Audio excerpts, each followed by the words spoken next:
തെരഞ്ഞെടുപ്പ് കമ്മീഷൻ രാജ്യവ്യാപകമായി നടപ്പിലാക്കാൻ പോകുന്ന സ്പെഷ്യൽ ഇന്റൻസീവ് റിവിഷൻ അഥവാ തീവ്ര വോട്ടർ പട്ടിക പരിഷ്കരണം എന്താണ്? എന്തുകൊണ്ടാണ് പ്രതിപക്ഷ പാർട്ടികൾ തീവ്ര വോട്ടർ പട്ടിക പരിഷ്കരണത്തെ എതിർക്കുന്നത്? തീവ്ര വോട്ടർ പട്ടിക പരിഷ്കരണം രാജ്യത്തിന് അനിവാര്യമായ കാര്യമാണോ?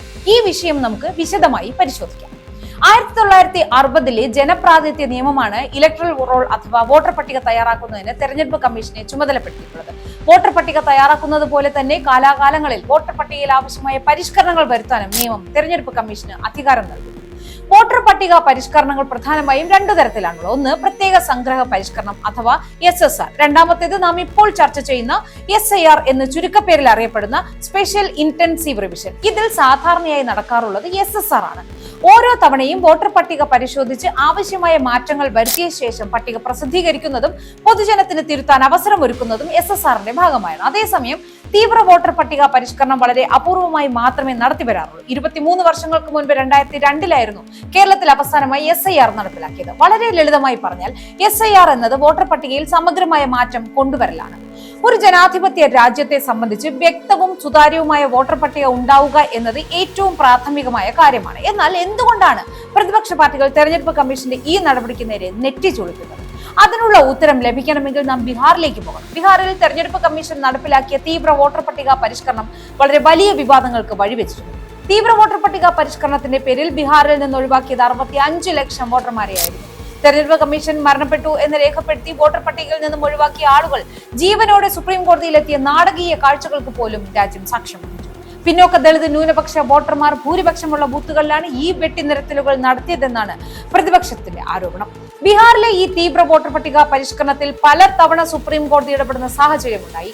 നീക്കം ചെയ്ത വോട്ടർമാരുടെ പട്ടിക പ്രസിദ്ധീകരിക്കാൻ തെരഞ്ഞെടുപ്പ് കമ്മീഷൻ തയ്യാറായതും വോട്ട് പുനഃസ്ഥാപിക്കേണ്ട 11 രേഖകളുടെ ഒപ്പം ആധാർ കൂട്ടിച്ചേർത്തതും സുപ്രീം കോടതിയുടെ ഇടപെടലിനെ തുടർന്നായിരുന്നു. ഈ വിഷയം ഉൾപ്പെടെ ഉന്നയിച്ചുകൊണ്ട് ലോക്സഭാ പ്രതിപക്ഷ നേതാവ് രാഹുൽ ഗാന്ധി ബീഹാറിൽ ഉടനീളം നടത്തിയ വോട്ട് ചോരി യാത്രയിൽ വോട്ട് നീക്കം ചെയ്യപ്പെട്ട ഒട്ടനവധി മനുഷ്യർ പങ്കാളികളായി. ഇത്തരത്തിൽ ബീഹാറിൽ തെരഞ്ഞെടുപ്പ് കമ്മീഷൻ നടത്തിയ തീവ്ര വോട്ടർ പട്ടിക പരിഷ്കരണം മുന്നിലുള്ളതുകൊണ്ടാണ് പ്രതിപക്ഷ കക്ഷികൾ SIR രാജ്യവ്യാപകമാക്കാനുള്ള തെരഞ്ഞെടുപ്പ് കമ്മീഷന്റെ തീരുമാനത്തോട് വിയോജിപ്പുകൾ പ്രകടിപ്പിക്കുന്നത്. ബീഹാറിൽ കനത്ത മഴയും വെള്ളപ്പൊക്കവും ഉണ്ടായിരുന്ന സമയത്ത് എന്തിനായിരുന്നു ധൃതിപ്പെട്ട് SIR നടപ്പിലാക്കിയത് എന്ന ചോദ്യവും പ്രതിപക്ഷം ആദ്യം മുതൽക്കേ തന്നെ ഉന്നയിക്കുന്നുണ്ടായിരുന്നു. കാലാകാലങ്ങളിൽ വോട്ടർ പട്ടിക പരിഷ്കരിക്കേണ്ടത് ഇന്ത്യ എന്ന ജനാധിപത്യ രാജ്യത്തിന്റെ നിലനിൽപ്പിന്റെ തന്നെ ആവശ്യമാണ്. നമ്മുടെ വോട്ടർ പട്ടികകളിൽ നിരവധി അപാകതകളും പാകപ്പിഴകളും ഉണ്ട്. അത് എത്രയും വേഗം പരിഹരിക്കേണ്ടത് ഒരു അനിവാര്യമായ കാര്യമാണ്. ഒരു നല്ല ജനാധിപത്യ രാജ്യം സൃഷ്ടിക്കണമെങ്കിൽ കുറ്റമറ്റ വോട്ടർ പട്ടിക ആവശ്യമാണ്. രാജ്യത്തിന്റെ ഭാവി നിർണ്ണയിക്കുന്ന രേഖയാണ് വോട്ടർ പട്ടിക. അതുകൊണ്ട് തന്നെ വോട്ടർ പട്ടികയുടെ സുതാര്യതയും കൃത്യതയും ഉറപ്പാക്കേണ്ട ചുമതല തെരഞ്ഞെടുപ്പ് കമ്മീഷനുണ്ട്. കൃത്യതയുള്ള വോട്ടർ പട്ടിക രൂപപ്പെടുത്താനായി രാജ്യവ്യാപകമായി തീവ്ര വോട്ടർ പട്ടിക പരിഷ്കരണം നടത്തേണ്ടതുണ്ട് എന്ന് തെരഞ്ഞെടുപ്പ് കമ്മീഷൻ കരുതുന്നുണ്ടെങ്കിൽ അത് നടപ്പിലാക്കുക തന്നെ വേണം. എന്നാൽ ഇവിടുത്തെ വിഷയം SIR നടപ്പിലാക്കണോ വേണ്ടയോ എന്നതല്ല. തെരഞ്ഞെടുപ്പ് കമ്മീഷൻ SIR നടപ്പിലാക്കുന്ന രീതികളെ ചൊല്ലിയാണ്. പ്രതിപക്ഷ പാർട്ടികളുടെ പ്രതികരണങ്ങൾ നോക്കുമ്പോൾ മനസ്സിലാക്കാൻ സാധിക്കുന്നത് അവർ ആരും തന്നെ SIRനെ അല്ല വിമർശിക്കുന്നത്.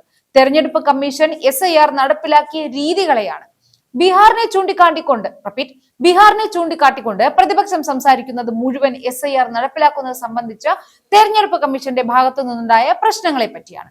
ലോക്സഭാ പ്രതിപക്ഷ നേതാവ് രാഹുൽ ഗാന്ധി രാജ്യത്തുടനീളം വോട്ട് മോഷണം നടക്കുന്നുവെന്ന് തെളിവുകൾ നിരത്തി ആരോപിക്കുമ്പോൾ ഈ വോട്ട് മോഷണത്തിൽ തെരഞ്ഞെടുപ്പ് കമ്മീഷനും കൂട്ടുനിൽക്കുന്നു എന്ന് വിമർശിക്കുന്ന സാഹചര്യത്തിലാണ് രാജ്യവ്യാപകമായി SIR നടപ്പിലാക്കാൻ തെരഞ്ഞെടുപ്പ് കമ്മീഷൻ തീരുമാനിക്കുന്നത്. ഈ വിഷയത്തിലെ പ്രധാന പ്രശ്നവും ഇവിടെയാണ്. പ്രതിപക്ഷം തെരഞ്ഞെടുപ്പ് കമ്മീഷന്റെ സുതാര്യതയെ ചോദ്യം ചെയ്യുമ്പോൾ അതിനെ അഭിസംബോധന ചെയ്യാതെ തെരഞ്ഞെടുപ്പ് കമ്മീഷൻ SIRലേക്ക് പോകുന്നതാണ് തെരഞ്ഞെടുപ്പ് കമ്മീഷന്റെ ഉദ്ദേശശുദ്ധിയെ ചോദ്യം ചെയ്യാൻ പ്രതിപക്ഷത്തെ പ്രേരിപ്പിക്കുന്നത്. കഴിഞ്ഞ ദിവസം കോൺഗ്രസ് പ്രവർത്തക സമിതി അംഗം രമേശ് ചെന്നിത്തല ഈ വിഷയത്തെ അഭിസംബോധന ചെയ്ത് മാതൃഭൂമിയിൽ എഴുതിയ ലേഖനത്തിൽ പറയുന്നത് സമഗ്ര വോട്ടർ പട്ടിക പരിഷ്കരണം കാലത്തിന്റെ ആവശ്യമാണ് എന്ന കാര്യത്തിൽ സംശയമില്ല. പക്ഷേ അതിന് ഉപയോഗിക്കുന്ന വഴികളെ കുറിച്ചുള്ള ദുരൂഹത ബാക്കി നിൽക്കുന്നു എന്നാണ്. അതായത് രാജ്യത്ത് കുറ്റമറ്റ വോട്ടർ പട്ടിക സൃഷ്ടിക്കുന്നതിനായി SIR നടപ്പിലാക്കണമെന്ന് പ്രതിപക്ഷവും ആഗ്രഹിക്കുന്നുണ്ട്. പ്രതിപക്ഷത്തിന്റെ സംശയവും ആശങ്കയും മുഴുവൻ തെരഞ്ഞെടുപ്പ് കമ്മീഷൻ അതിന് ഉപയോഗിക്കുന്ന വഴികളെ കുറിച്ചാണെന്ന് അടയാളപ്പെടുത്തുന്നതാണ് രമേശ് ചെന്നിത്തലയുടെ ലേഖനം. വോട്ടർ പട്ടിക പരിഷ്കരണത്തെ സംബന്ധിച്ച് രണ്ടഭിപ്രായം എവിടെയും കാണാൻ സാധിക്കുകയില്ല. പ്രതിപക്ഷ നേതാക്കൾ പോലും തീവ്ര വോട്ടർ പട്ടിക പരിഷ്കരണം നടപ്പിലാക്കണമെന്ന് ആഗ്രഹിക്കുന്നുണ്ട്. കൃത്യതയാർന്ന വോട്ട് പട്ടിക ജനാധിപത്യത്തിൽ അനിവാര്യമാണെന്ന തിരിച്ചറിവ് എല്ലാവർക്കുമുണ്ട്. എന്നാൽ ഇവിടെ വരുന്ന ആശങ്കകൾ തെരഞ്ഞെടുപ്പ് കമ്മീഷൻ ഇത് നടപ്പിലാക്കാൻ പോകുന്ന രീതികളെ ചൊല്ലിയാണ്. ബീഹാറിൽ എന്തു നടന്നു എന്ന് പ്രതിപക്ഷത്തിന് വ്യക്തമായി ബോധ്യമുള്ളത് കൊണ്ട് തന്നെ ഈ വിഷയത്തിലെ പ്രതിപക്ഷത്തിന്റെ ആശങ്കകളെ തള്ളിക്കളയാനുമാകില്ല. ഈ വിഷയത്തിൽ തെരഞ്ഞെടുപ്പ് കമ്മീഷന്റെ ഭാഗത്തു നിന്നും കുറെ കൂടി വിശാലമായ ഒരു സമീപനം ഉണ്ടാകണം.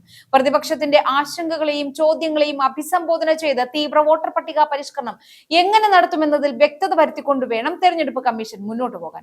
തീവ്ര വോട്ടർ പട്ടിക പരിഷ്കരണം നടപ്പിലാക്കുന്നത് ബീഹാറിലെ പോലെ വിവാദങ്ങൾ സൃഷ്ടിക്കാനാകരുത്, മറിച്ച് ഇന്ത്യൻ ജനാധിപത്യത്തെ കൂടുതൽ ശക്തിപ്പെടുത്താനാകണം.